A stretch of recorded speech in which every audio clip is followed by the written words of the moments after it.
Your name is Naomi, and you're from Moab, but you don't live there anymore. You're married, and you have 2 kids, 2 sons, and those 2 sons happen to have 2 wives, one named Orpah and one named Ruth. And you lived all together, having a good time. They're together about 10 years. And then tragedy strikes, right? Naomi's husband passes away, and her sons, after that decade of marriage to the daughters, they pass away as well. And Naomi realizes that it's time to go back to Moab. And she says to her 2 daughters, whom she loves, she says, I'm too old to get you husbands. So go back home, find yourselves husbands, and live out your days. And Orpah thinks about it, and she kisses Ruth and hugs her because there's just real love between those sisters, because this is a love story, a Moab love story.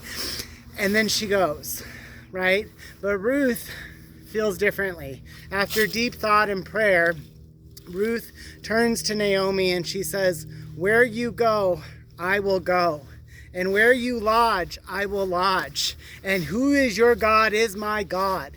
And at that moment, heaven opened up and smiled, because God could see that Ruth held such love for Naomi, right? And Naomi for Ruth. And they traveled back to Moab together.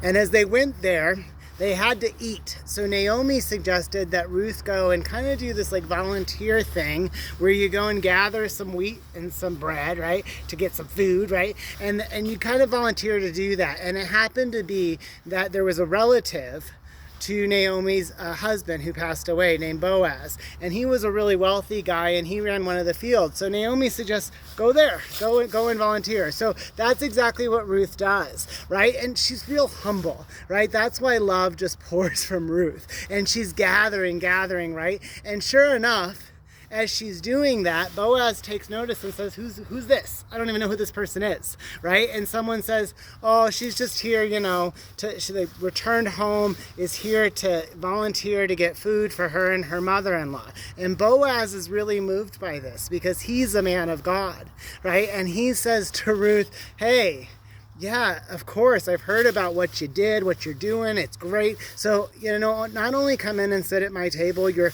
welcome to work here. And don't work for anyone else. Please work for me, because I really think you're special. And then also, I'm going to send you home. And that first day, Ruth comes home to Naomi with like 30 pounds of barley, right? And food, right? Wheat to eat. And it's real great. And so then, Naomi's shocked. And it's like, where did you get this? What you doing, Ruth? And Ruth tells her where she got it and who owned the land and everything that kind of went on. And Naomi is like truly delighted by this. And so then Naomi says, he could redeem you, meaning that he could marry her and he could take care of her. So she encourages Ruth, out of the love for her as a daughter, to go to Boaz one night after he's had some drinks, is enjoying life, sleeping in the field, right? And she says, put on your best cloak, right? And wash yourself and go and uncover his feet and lay beneath his feet. And so what happens is Ruth does that. Boaz wakes up and says, who's this? Who are you? What's going on? Again, see, kind of common with Ruth, right? He doesn't know who she is. And she says, I am Ruth, right? And I've been working for you, and you are my kinsman through my mother-in-law's passed away husband. And she proposes the idea basically a proposal, right? To redeem him. And it's a beautiful moment, right? Nothing about this in any way has anything but the simple purest form of love of, hey, because that's exactly how Boaz reacts. He says, you could have gone for younger guys. I'm an old dude, right? And here still you come to me to do it. So what he says to her is this: look, there's actually another person who's even closer in kinship, and technically it's their right to redeem you. So I'm going to have to go check with them, but don't go home empty-handed. He gives her even more food to go home to Naomi. And so when Ruth gets back home, Naomi says to her, just wait. Settle down, girl.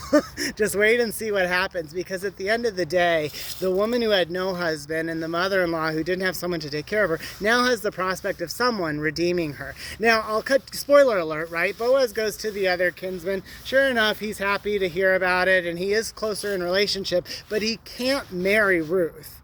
and take care of both of them. It actually violates something going on in his own life. So sure enough, Boaz comes back to Ruth and says, I get to marry a girl. And Ruth says, yay! And she loves that, and Naomi loves that. And that's where the love story of Moab really comes into play, pouring from Ruth as she loves God, as she loves Naomi, as she loves Boaz, right? And let's talk about where this goes, because Ruth ends up having a child, and the child's name is Obed. And then Obed grows up and he has a son named Jesse. And then Jesse grows up and he has this little young boy who ends up being a shepherd who will slay giants and become a king. And we are going to talk about him and another one of his sons next Sunday. So happy Sunday, chatting to Cheesman. Moab, a love story.